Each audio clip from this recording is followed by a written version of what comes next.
Bueno, no, hola hermanos, ¿cómo han estado? Bienvenidos pues a este inicio de Semana Santa y pues como es tradición en esta semana pues recordamos la pasión de nuestro Señor Jesucristo, su crucifixión y también su resurrección. Y en este tiempo pues en estos días, en esta serie de conferencias, vamos a estar hablando y reflexionando un poco acerca de lo que hace este tiempo de celebración diferente a otros momentos del año, ¿no? Lo que hace diferente también, pues incluso a nuestras creencias, ¿no? Como cristianos. Y en estos tiempos, se habla mucho, ¿no? Acerca de Jesús. Es, digamos, la temporada donde se habla más de él. Vemos documentales en la televisión, películas, y otras, cuestiones referentes al cristianismo y a la, vida de Jesús. Y en estos, tiempos se habla mucho de la figura de Jesús y ha habido mucho debate alrededor de la figura de Jesús como siempre lo ha habido, pero en estos tiempos más, digamos, es más común debido al internet donde cualquiera con un celular puede subir su opinión a internet y muchas veces esas opiniones se transforman en hechos, ¿verdad? Y eso ha llevado a muchos a cuestionar pues todo lo que se dice acerca de Jesús, empezando inclusive con su existencia. Y de hecho esto no es nuevo, ¿verdad? Poner en duda la existencia de Jesús pues empezó desde los tiempos de allá de la Revolución Francesa, cuando, pues si sabrán algo de historia, los revolucionarios quisieron desechar todas las figuras de autoridad, incluido en ese tiempo la iglesia, y ponían a la razón como lo más fundamental y querían pues romper con todo lo religioso, y ahí es donde se empezó a dudar o a poner la semilla de la duda de Jesús. No me voy a meter en todos los altibajos históricos que han habido respecto a la búsqueda del Jesús histórico. Solo les diré que en estos tiempos estamos en la tercera búsqueda, donde hay muchas opiniones, ¿no?, encontradas acerca de Jesús. Algunos dicen que fue un revolucionario, algunos un maestro de filosofía, algunos curandero, un maestro de la nueva era, adelantado a su tiempo. Pero muchos pues siguen dudando de inclusive que hubiera una persona llamada Jesús de Nazaret que vivió ahí en el siglo primero en las regiones de Judea y Galilea. Y en su ensayo titulado ¿Por qué no soy cristiano?, Bertrand Russell afirmaba que históricamente es bastante dudoso que Cristo haya realmente existido, y si es que existió alguna vez no sabemos nada acerca de él. Y hoy en día muchos pues académicos, estudiosos pues están en desacuerdo con la afirmación de Russell. De hecho, aquellos que niegan la existencia de Jesús en el mundo académico vendrá a ser el 1% de los académicos, más o menos. No es una exageración, pero más o menos esa es la relación.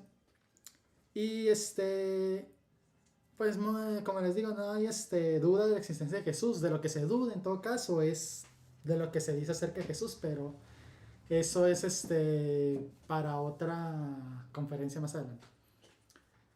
Hoy solamente voy a centrar en el momento o en lo que las evidencias, digamos así, que nos demuestran que realmente hubo una persona llamada Jesús que existió, ¿verdad? Y que tuvo discípulos, y estos comenzaron lo que podríamos llamar el cristianismo. Thomas Paine, que no era amigo del cristianismo, dijo que, hablando de Jesucristo, era un hombre virtuoso y amable. Y lo comparaba un poco con Confucio y los filósofos griegos. al decir que predicó un sistema de filosofía, pero que su moralidad no era superada, no había sido superada por ningún otro maestro. Pero bueno, para hablar de la historicidad de Jesús, pues es obvio que debemos de ir a las fuentes, y las principales fuentes pues las encontramos en la Biblia, en el Nuevo Testamento, los Evangelios para ser más preciso, y un poco también en las epístolas. Los Evangelios son nuestra principal fuente para saber de Jesús, de lo que enseñó, lo que dijo, cómo vivió y cómo murió, ¿verdad? Y también de su resurrección. Pero debido a que está pues todo en la Biblia, no hay muchos que al negar la historicidad de Jesús niegan pues que los evangelios sean un dato confiable acerca de Jesús, porque están llenos de leyendas, dicen ellos, y ha sido modificado por la iglesia a lo largo de los años, de los siglos. Pero ese es de tema de otra área. Pero sí les puedo decir que hay evidencias que demuestran que todos esos argumentos son equivocados. Pero otra de las quejas, que fuera de la Biblia no hay nada acerca de Jesús, ¿verdad? No hay testimonio de algún otro historiador, de algún otro, de alguna otra persona que no sea cristiana. Fuera de los evangelios y del cristianismo no hay otros testimonios, y por lo tanto todo es un invento. Pues no es así. Los testimonios extracristianos existen y son importantes, ¿verdad? Porque pues son independientes, ¿no?, de las enseñanzas cristianas. Obviamente no van a hablar mucho acerca de Jesús y de su vida y demás, porque básicamente no tenían interés al respecto. Para saber más de él, pues hay que acercarnos a las fuentes cristianas, ¿verdad? Las cuales son fuentes confiables y son muy deben ser aceptadas, ¿verdad? Y no hay ahorita ningún académico que niegue su importancia. Ahora, las fuentes no cristianas pues constituyen un testimonio autónomo, o sea, independiente a las fuentes cristianas, y por lo tanto podemos voltear a verlas. También dan fe de la actitud ambivalente que tenían algunas personas, tanto judíos como paganos, donde algunos eran benevolentes, ¿no?, con respecto a su pensamiento acerca de Jesús y el cristianismo, otros eran francamente hostiles. Y las fuentes no cristianas pues son contemporáneas, ¿verdad?, a los siglos I y II después de Cristo, o sea, cuando el cristianismo comenzó a emerger, ¿verdad? Y no vieron ninguna razón para dudar de la existencia de Jesús, a la persona que los cristianos seguían y adoraban y demás. Voy a empezar a hablar de las fuentes más tardías, o sea, del siglo II, y ir hacia atrás a las fuentes del siglo I, que están estas últimas muy cercanas a la escritura de los evangelios y los escritos cristianos, que obviamente reflejan pues el contacto que tenían, ¿no?, con los primeros cristianos y lo que decían acerca de Jesús. La primera persona que mencionaré se llama Luciano de Samosata. Era un satírico griego ya del siglo II. Vivió entre el 125 y el 181, por si les interesa saber las fechas. Y él habla pues de forma burlona de Jesús y de los primeros cristianos, pues un satírico a fin de cuentas. Y en una de sus obras, que se llama La muerte del peregrino, habla un poco de los cristianos y de cómo vivían y demás. Y hablando acerca de ellos escribía: los cristianos, ya sabes, adoran a un hombre hasta el día de hoy, el distinguido personaje que introdujo sus ritos de novela y fue crucificado por ello. Verán, estas criaturas descarriadas comienzan con la convicción general de que son inmortales para siempre, lo que explica el desprecio de la muerte y la autodevolución voluntaria que son tan comunes entre ellos. Autodevoción, perdón. Y luego les impresionó su legislador original, que todos son hermanos, desde el momento en que se convierten y niegan a los dioses de Grecia, y adoran al sabio crucificado y viven según sus leyes. Todo esto lo toman con fe, con el resultado de que desprecian todos los bienes mundanos por igual, considerándolos simplemente como propiedad común. Y bueno, en este primer testimonio vemos un poco hablar de lo que decían acerca de los cristianos, cómo los veían y demás. Pero si ven, o si pusieron atención, él habla acerca de su fundador que fue crucificado y que sigue, pero en ningún momento dudó de que fuera una persona real o fuera una leyenda inventada por ellos. Avanzando, retrocediendo un poco más, llegamos con Suetonio. Cayo Suetonio Tranquilas o Tranquilas. Era secretario del emperador Adriano y él tuvo acceso a muchos de los archivos de la corte imperial. Y él los usó para redactar una de sus obras, que es por la que más se le conoce, llamada La vida de los Césares. Entonces, él escribió las bibliografías de los Césares, desde Julio César hasta Domiciano.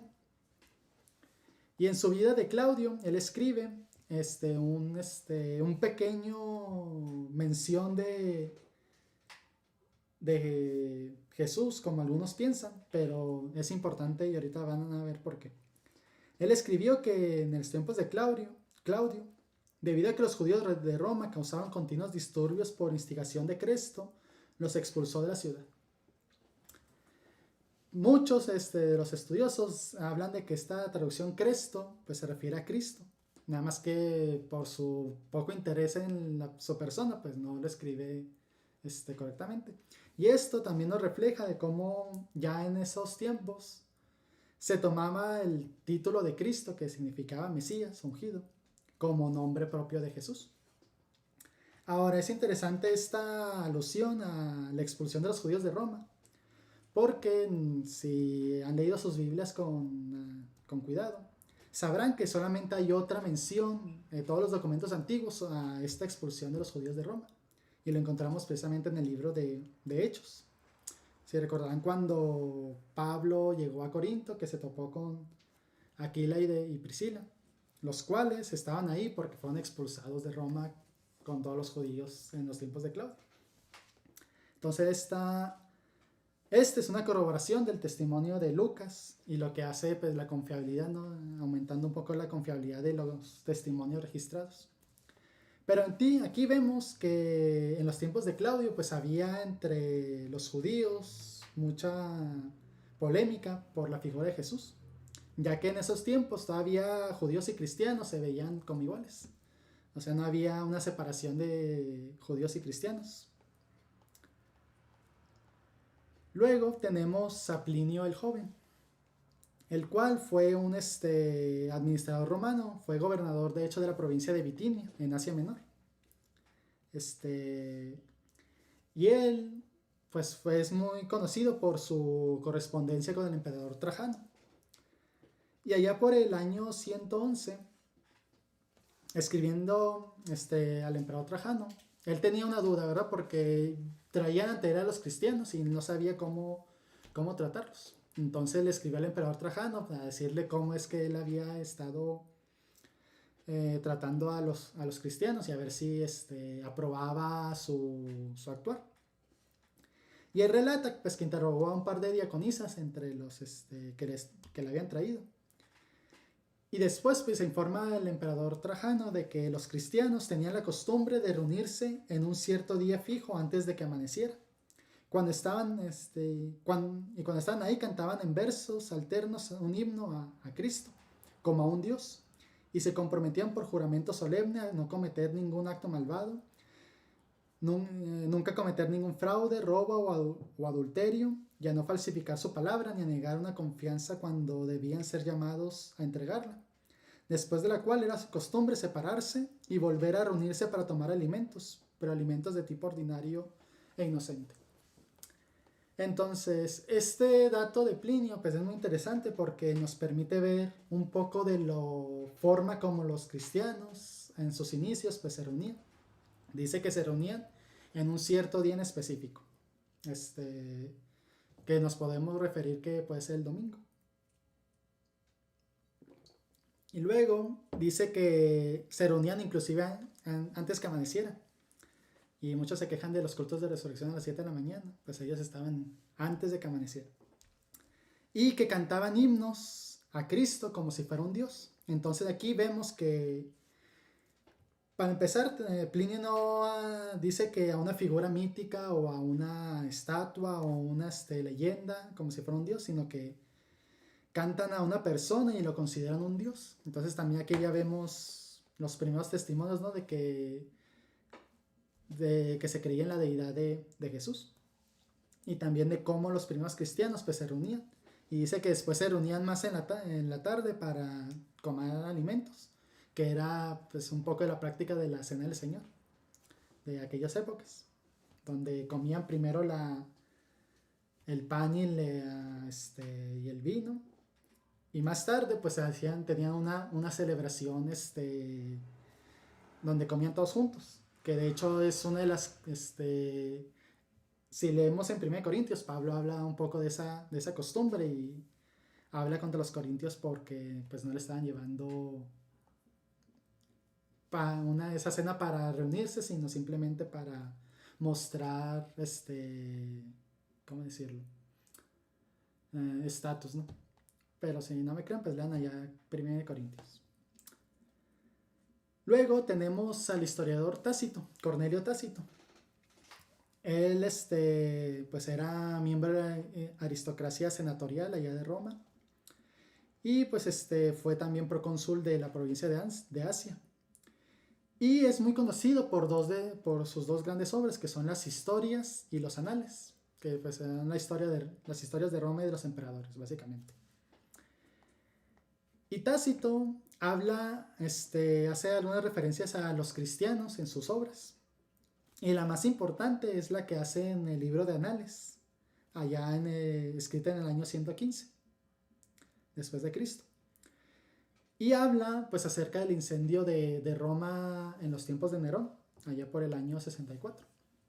Y de cómo Nerón pues culpó del incendio a los cristianos.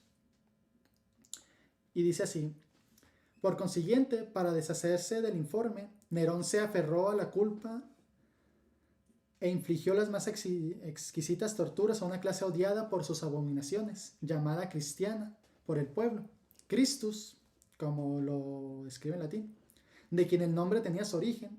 Sufrió la pena extrema durante el reinado de Tiberio, a mano de uno de nuestros procuradores, Poncio Pilato.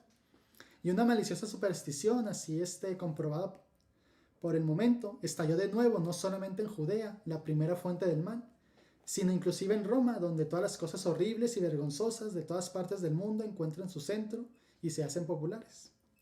Por consiguiente, primero se detuvo a todos los que se declararon culpables. Luego, según su información, se condenó a una inmensa multitud, no tanto por el delito de incendio de la ciudad como por el odio contra la humanidad. A sus muertes se añadieron burlas de todo tipo. Cubiertos con pieles de bestias, fueron desgarrados por perros y perecieron o fueron clavados en cruces, o fueron condenados en las llamas y quemados para servir de iluminación nocturna, cuando la luz del día había expirado. Nerón ofreció sus jardines para el espectáculo, y exhibió un espectáculo en el circo mientras se mezclaba con la gente en el vestido de un cuadriguero o estaba de pie en un coche. De ahí que incluso para los criminales que merecían un castigo extremo y ejemplar, sugiriera un sentimiento de compasión, pues no era como parecía por el bien público, sino para saciar la crueldad de un hombre que estaban siendo destruidos. Entonces en este testimonio, pues aquí Tácito nos habla de pues, las crueldades que infligió Nerón sobre los cristianos. Pero aquí nos habla de que los cristianos recibían su nombre a causa de Cristo, ¿no? Y como les decía, para esas épocas veían a Cristo como nombre de Jesús y no como un título. Y también pues nos habla acerca de que fue crucificado en los tiempos de Tiberio bajo Poncio Pilato. Y pues es un testimonio importante porque ya nos dice que en el año 64 había cristianos en Roma y se hablaba de que tenían su nombre por causa de su fundador. Pero no hay ningún alegato de que era una figura mítica o una leyenda o que estaban engañados. sino que hablaban de que iban a los sacrificios, ¿no? Por algo que ellos creían como verdad. Pasando ahora a otra clase de testimonio, lo encontramos en el Talmud judío. El Talmud viene a ser varias, ¿cuál es la palabra? Tradiciones orales que los judíos empezaron a reunir, que datan desde el año 70 después de Cristo al año 200. Entonces todas esas tradiciones orales empezaron a ser reunidas y se formaron en lo que se conoce hoy como el Talmud. Y debido a eso, pues la tradición es muy variada, ¿no? Encuentran los debates entre los rabinos con respecto a cómo interpretar las escrituras. Y tuvo mucha relevancia porque después de la destrucción del templo, pues los judíos tenían que ver cómo reconstruir su religión sin un templo donde adorar. Entonces por eso surgió el Talmud, o fue parte de eso. Pero bueno, en una cita del Talmud, en la parte conocida como Sanedrín 43, que data de los primeros periodos de la tradición oral, dice así: en la víspera de la Pascua, Yeshu fue colgado. Durante 40 días antes de la ejecución, un heraldo salió y gritó: va a ser apedreado porque ha practicado la brujería y ha traído a Israel a la apostasía. Si alguien puede decir algo a su favor, que se presente y abogue por él. Pero como no se presentó nada a su favor, fue colgado la víspera de la Pascua.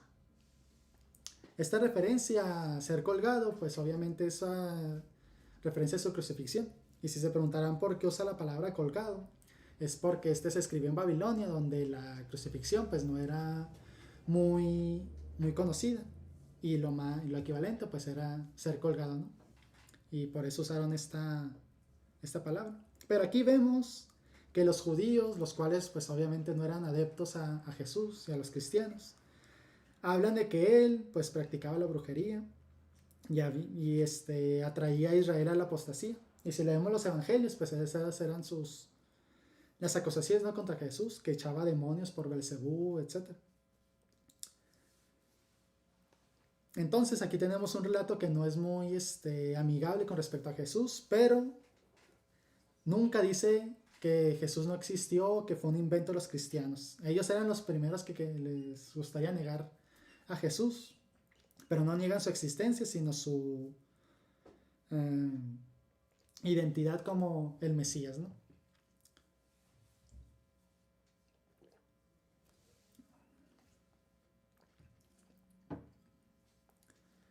Y bueno, llegando entonces a quizás la fuente más importante con respecto a los testimonios no cristianos de Jesús, llegamos con el historiador judío Flavio Josefo. Él es muy importante porque es a través de Josefo que sabemos pues todo lo que pasó, ¿no?, en el siglo I. Si queremos saber del pueblo judío en ese periodo, su historia, es a donde pues recurrimos, es la fuente principal. Josefo pues era de familia sacerdotal y se convirtió en fariseo a la edad de 19 años.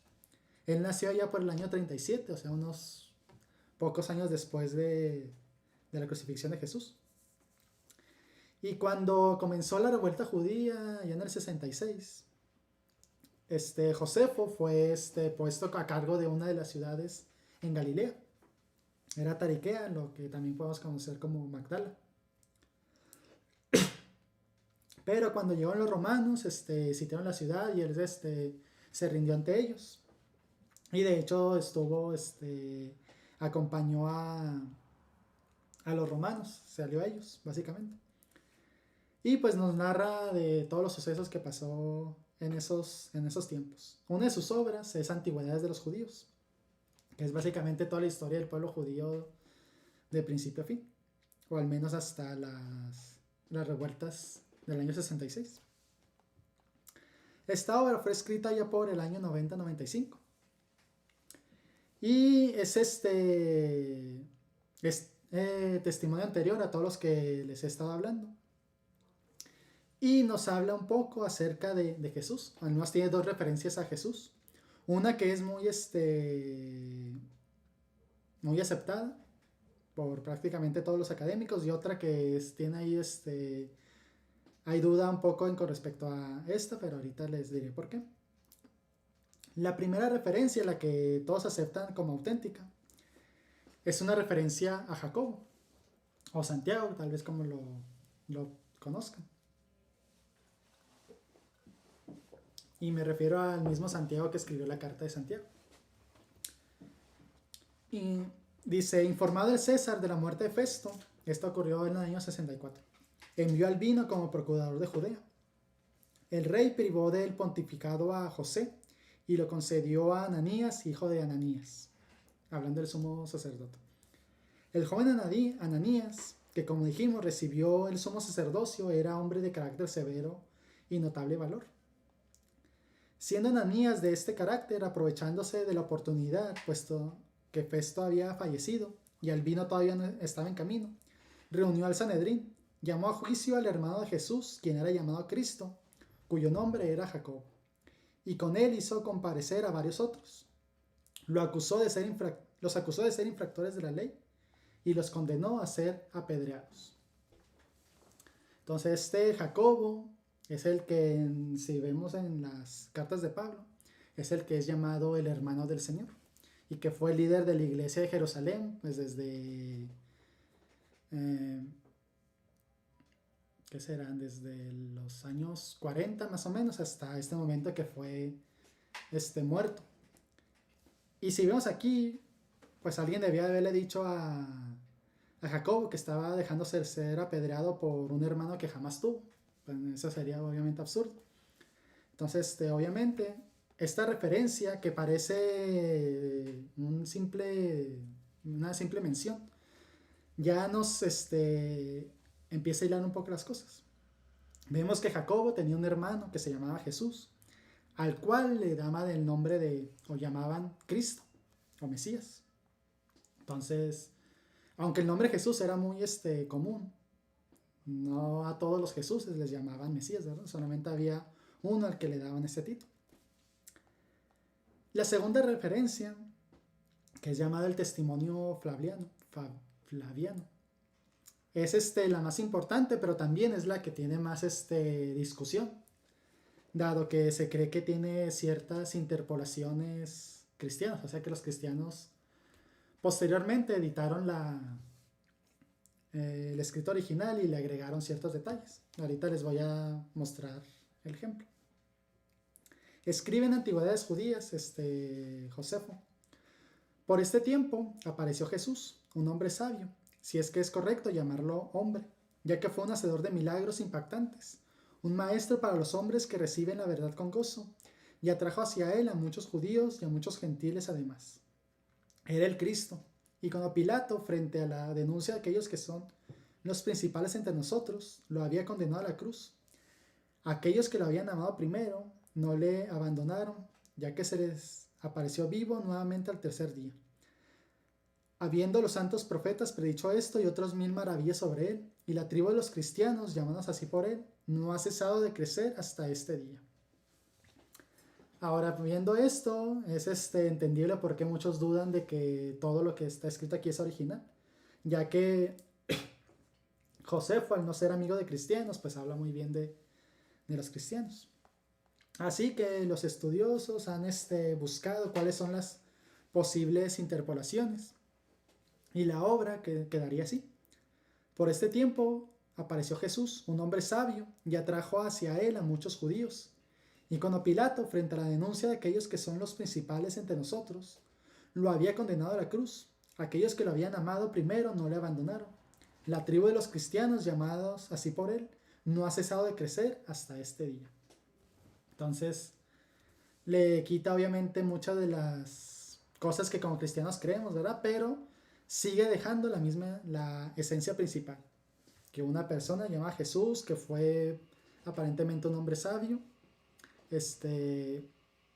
que fue crucificado por Poncio Pilato, y los seguidores de él fueron llamados cristianos. Y hasta este día, hablando del tiempo en que Josefo escribió, pues los cristianos existían. Pero aún así, muchos siguen dudando de que este texto sea original de Josefo. Pero allá por 1972, el profesor Shlomo Pines de la Universidad Hebrea de Jerusalén descubrió un manuscrito árabe que contenía declaraciones de Josefo sobre Jesús y publicó sus resultados. Y esta pues da una interpretación completamente diferente y muchas personas consideran que estas son las palabras originales acerca de Jesús. Escribe de esta manera: en ese momento había un hombre sabio que se llamaba Jesús. Su conducta era buena y era conocida por ser virtuoso. Y mucha gente de entre los judíos y de otras naciones se convirtieron en sus discípulos. Pilato lo condenó a ser crucificado y a morir. Pero aquellos que se convirtieron en sus discípulos no abandonaron su discipulado. Ellos informaron que se le había aparecido 3 días después de su crucifixión y que estaba vivo.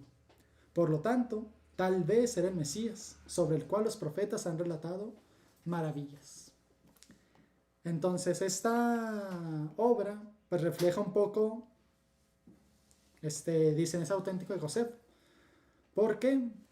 Pues no habla tan favorablemente de Jesús, pero también informa lo que los cristianos pues creían sobre Jesús y decían sobre Jesús, y así tal cual lo plasmó. Y ya para acabar, porque sé que ya los cansé por tantos datos, el último lo encontramos por parte del el último testimonio fuera de la Biblia y fuera de los cristianos, lo encontramos por una antigua carta de un estoico sirio llamado Marabar Serapión, que pues escribió en la cárcel allá en Roma y se cree que más o menos escribió por el año 73, o sea, antes de Josefo. Y en esta carta pues le escribe a su hijo acerca de la sabiduría y lo importante que es, y habla pues de hace una mención de 3 sabios que fueron perseguidos y que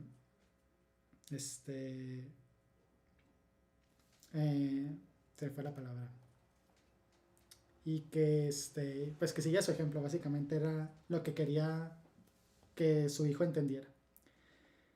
Y él menciona a Sócrates, a Pitágoras, y hace una mención a Jesús, pero sin mencionar su nombre, pero por las declaraciones es el único que cumple con los requisitos. Escribió Marabar Serapión: ¿qué ventaja obtuvieron los atenienses al dar muerte a Sócrates?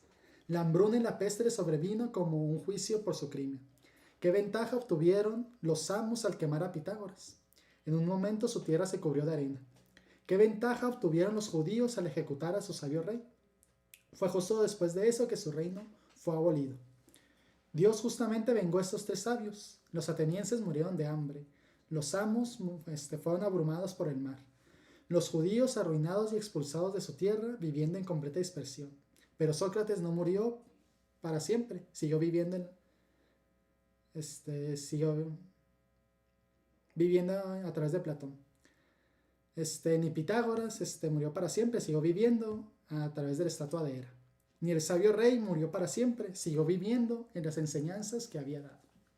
Entonces este testimonio, pues vemos, no habla mucho de Jesús, pero sí lo considera una persona sabia, ¿verdad? Que era llamado rey de los judíos, ¿verdad? Entonces, ¿qué podemos concluir de toda esta información que les solté en estas, que van 30 minutos? Bueno, el valor de las noticias extracristianas sobre Jesús son independientes entre sí, para empezar. Y ellos no son amigos de los cristianos, ¿verdad? Pueden, son neutrales o son, obviamente, hostiles al cristianismo, pero admiten la historicidad de Jesús y no dejan lugar a duda de que sus seguidores, llamados cristianos, siguieron sus enseñanzas y son llamados así debido a él. Y también estas noticias nos permiten un poco ver cómo la tradición cristiana primitiva fue surgiendo y cómo veían a los cristianos en aquellas épocas. Por los testimonios de estos hombres podemos saber, por ejemplo, que Jesús tuvo un hermano llamado Jacobo, que él fue crucificado, lo cual nos lo relata tanto Josefo como Tácito. Nos dicen que fue por Pilato en los tiempos de Tiberio. Nos habla de que hizo milagros, de que fue un maestro. Ahora, la naturaleza de los milagros, pues algunos los adjudican obviamente a la brujería. Es decir, fue calificado de hombre sabio, de maestro, hizo nuevas leyes o promulgó nuevas leyes que sus seguidores siguieron. Se le atribuía el título de Cristo, o sea, de Mesías, al cual los otros historiadores romanos pues pensaban que era un hombre propio, y por eso lo llamaban Cristo. Entonces esta imagen obviamente es muy esquemática y no nos dice mucho acerca de Jesús, pero sí compagina muy bien con lo que las fuentes cristianas del primer siglo, hablando del Nuevo Testamento, y del siglo II, los primeros escritores cristianos dicen acerca de Jesús. Pero si queremos saber más acerca de quién fue Jesús, lo que dijo, lo que enseñó y demás, pues obviamente tenemos que recurrir a la Biblia, al Nuevo Testamento, a los Evangelios, para saber acerca de la persona de Jesús. Termino diciéndoles: Jesús vivió. Y por lo que creemos y celebramos en esta semana, pues sabemos que Él sigue viviendo y vivirá para siempre. Pues con esto los dejo y espero que les haya sido de bendición toda esta información. Y pues no se pierdan las siguientes conferencias, que seguro también van a estar interesantes.